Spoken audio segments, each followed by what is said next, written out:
It was raining hard the night Ryan Walker's phone buzzed with another rejection email. He sat at his tiny kitchen table, the glow of his laptop casting long shadows on the walls. His 6-year-old son, Mason, was asleep in the next room, clutching the same teddy bear Ryan had carried through his own childhood. "We regret to inform you," the words burned his eyes as he scrolled. Another company. No, this one hurt more than the others. It was his dream job, a management role at a prestigious firm, a chance to finally give Mason the life he deserved. Ryan rubbed his eyes, willing away the bitterness. He couldn't afford to dwell. He closed the laptop, threw on his hoodie, and stepped into the storm to clear his head. The streets were nearly empty, slick with rain. That's when he saw it, a silver SUV swerving wildly before careening into a telephone pole. The sound of the crash shattered the silence, and Ryan sprinted without thinking. Through the sheets of rain, he could see the driver slumped over the wheel. The airbags had deployed, the front end crumpled like paper. "Hey! Hang on, I've got you," he shouted, yanking the door open. Smoke hissed from the hood, and the acrid smell of gas filled the air. The woman groaned faintly, blood trickling down her temple. "Help," she murmured. Ryan unbuckled her seatbelt and gently pulled her out, shielding her from the rain as much as he could with his own jacket. "It's okay," he said softly. "You're going to be okay." He carried her to the curb just before the car gave a terrifying pop and flames licked at the engine. Kneeling in the mud, Ryan cradled her head and kept talking to her until the sirens wailed in the distance. The paramedics arrived quickly.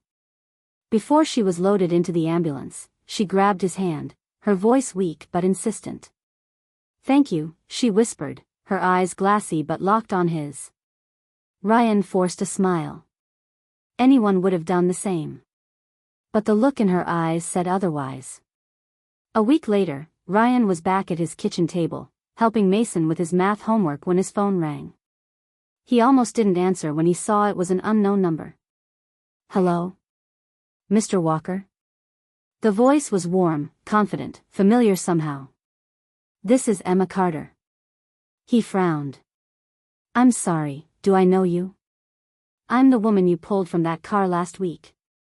I'm also the owner of the Carter Group. The company you applied to." Ryan's breath caught. The Carter Group. The Carter Group, the one that had rejected him. "Oh," he managed. "I didn't know." She chuckled softly. "No. You didn't. And that's why I'm calling.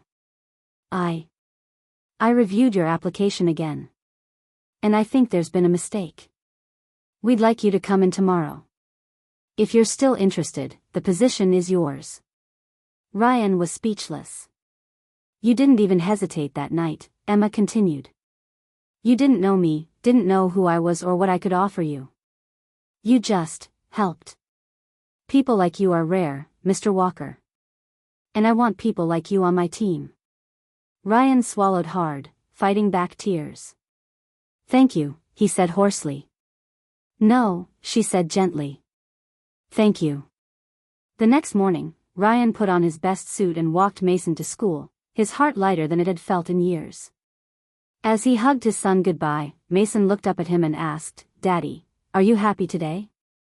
Ryan smiled, really smiled, for the first time in a long time. "Yeah, buddy," he said. "I really am." And as he walked toward his new beginning, Ryan couldn't help but think, sometimes, kindness comes back to you in the most unexpected, beautiful ways. Because in the end, no act of selflessness is ever wasted, and the smallest moment of compassion can change 2 lives forever.